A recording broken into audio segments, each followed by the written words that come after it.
მე ვარ ანა ხმალაძე და ვარ მოქანდაკე.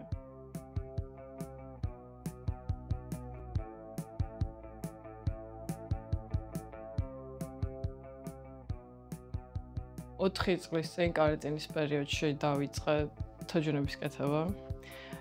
სახლში პროსტა რასაც ვპოულობდი, მაგითი ვაკეთებდი და მერე მომინდა სხვა მასალისგან. ვიპოვე პოლიმერული თიხა და air dry clay. ანუ ჰაერზე რომელიც შრება და მაგითი ვაკეთებდი. და მერე გადავწყვიტა რომ თიხა მეცადა, იმიტომ რომ შედარებით მყარი მასალაა და გამოწვის მერე რჩება რა, რაც air dry clay-ს არ აქვს მაგალითად.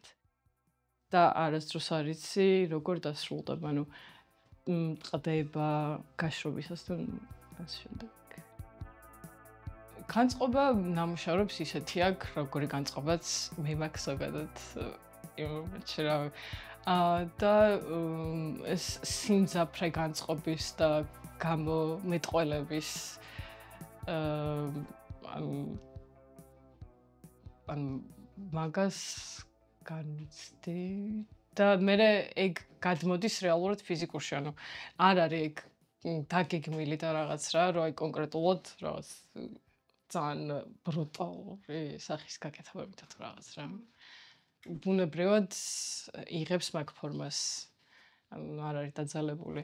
თან თიხა იმდენად რაღაცნაირი მყარი და ესეთი ძლიერი მასალა, რომ ჩემთვის ეგრე არის, რომ გინდა არ გინდა რაღაც მაგ გამოსახულებაში ითარგმნება რა. ეს არის პაპიერ მაშე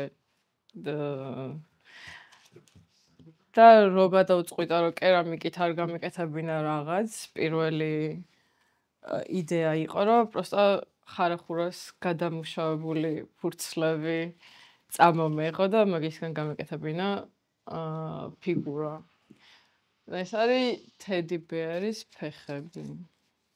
უნდა იჯდეს ეს და ბინტით ვამაგრებ მე, ანუ რეალურად პროსტა ის არის რომ მინდოდა ისეთი მასალა, რომელიც ამ ფურცლებს დაიჭერდა და გამახსენდა ბინტი და მე ეს ბინტი დავიცრი.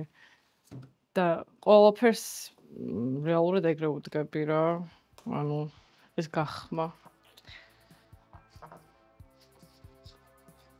ამ ტრადიციულად რაღაც მასალარისთვის რისთვისაც გამოიყენება, მაგას ვიკიდებ ხოლმე და ხოდეს ვიცოდი რომ ამას დაიჭერდა და შთაგონება რეალურად არ მაქვს. ანუ ჩემი თავი არის ჩემი შთაგონების წყარო. ეგან რაც გითხარი რა, ან როგორც მუშაობ რაღაც კონკრეტულ მომენტში რაღაც გაკეთება მინდა, ეგ არის რეალურად ბიუსტები რაც მაგ გაკეთებული, ყველა მეუბნება რომ არის ავტოპორტრეტი. თუმცა ავტოპორტრეტი ანუ ესე გამისნულად რომ ხა ჩემ თავს გამოვზერწავ, არ მქონია რა. იმას პასუხობ, პროსტა ჩემ სახეზე ყველაზე მეტი ინფორმაცია მაქვს და თან იმის ფონზე რა მდგომარეობითაც ვმუშაობ, ავტომატურად გამოდის ვიზუალი, რომელიც მგავს მე. ესე დავჯექი და ხა ავტოპორტრეტს გავაკეთებ, ეგ არ მქონია. პროცესი უფრო მნიშვნელოვანია ჩემთვის, ვიდრე საბოლოოდ მე სად აღმოჩნდება ეგ კონკრეტული ნამუშევარი რა. ანუ პროცესი იმდენად ინტენსიურია, რომ დამთავრდება ნამუშევარი, მანდ უსვო წერტილს რა.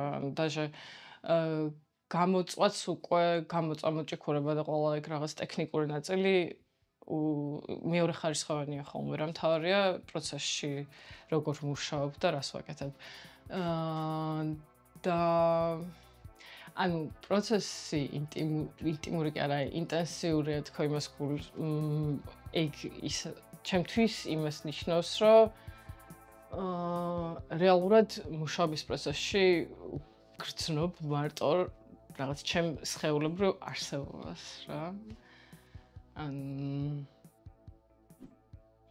და ჩემი თავის განცდა ყოველს მეტად მუშაობის პროცესში მაქვს. და მაგიტო რო ვიწყებ კიდევ ვასრულებ რაღაცას, მერე ერთი თვე მჭირდება ხოლმე რომ რაღაც ეს აღვიდგინო ძალები, რაღაც ფიზიკური, იმიტომ რომ საკმაოდ ინტენსიურად ვმუშაობ და მარტო აქ არ ვმუშაობ, რა თქმა უნდა.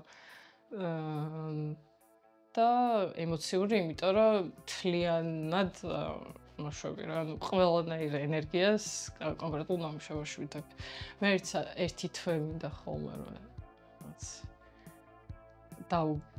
დავბრუნდე და მერე